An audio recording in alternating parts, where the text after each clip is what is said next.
नमस्कार, मी पंजाब डक राज्यातील सर्व शेतकऱ्याला सांगू इच्छितो की आज 5 नोव्हेंबर दरम्यान राज्यामध्ये काही जिल्ह्यामध्ये तुरळक ठिकाणी विखुरलेल्या स्वरूपाचा भाग बदलत पाऊस पडणार आहे. सर्वदूर काही पडणार नाही म्हणून हा अंदाज लक्षात येतात.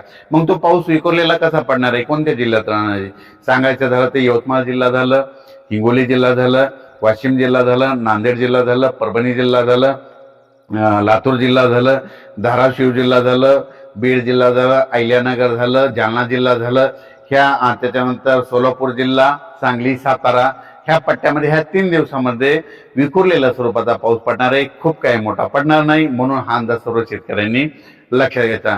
मग राज्यामध्ये थंडी कशी सुरू होणार आहे तर सर्वप्रथम सांगू इच्छितो, राज्यात थंडी एकदम सगळीकडे येत नसते, पण कशी सुरुवात होते राज्यात आपल्या महाराष्ट्राकडे उत्तरेकडून थंडीला सुरुवात होते.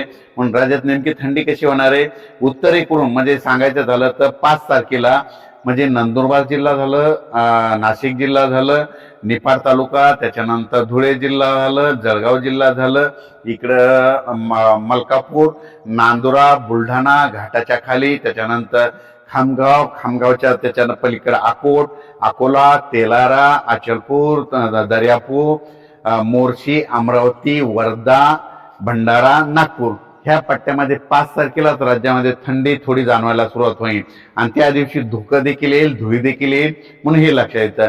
त्याच्यानंतर 6 तारखेला ती थंडी काय होणार आहे, परत पुढे सरकणार आहे. मग ती पुढे कुठं येणार आहे, मग इकडून सुरुवात करू आपण संगमनेर तालुका, आंबेगाव तालुका, जुन्नर, त्याच्यानंतर अहिल्यानगर, संभाजीनगर, त्याच्यानंतर बीड जिल्हा, त्याच्यानंतर परभणी जिल्हा, त्याच्यानंतर जालना जिल्हा, त्याच्यानंतर हिंगोली, वाशिम आणि यवतमाळ 6 तारखेला ह्या पट्ट्यामध्ये थंडी जाणवणार.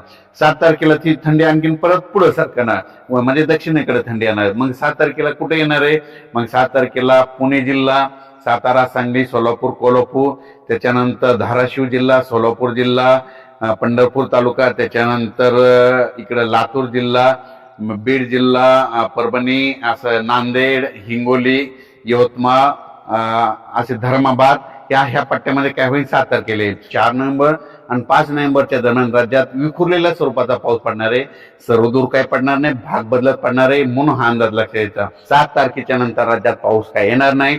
7 तारखेला राज्यातला महाराष्ट्रातला पाऊस म्हणजे सांगायचं झालं तर जवळपास 6 महिने मुक्काम केल्याच्या नंतर 7 नोव्हेंबर पासून निघून जायला तयार झालाय आणि निघून जाणार आहे आणि थंडी येणार आहे म्हणून हा अंदाज लक्षात घ्यायचा.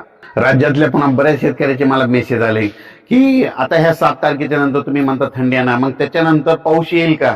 बरेच जण म्हणतात की काय पाऊस येणार. तर तुम्हाला एक सांगू इच्छितो, राज्यातल्या सर्व शेतकऱ्याला सांगू इच्छितो 7 तारखेच्या नंतर परत काही पाऊस येणार नाही, थंडीत वाढत जाणार आहे म्हणून हे लक्षात येतं. धन्यवाद.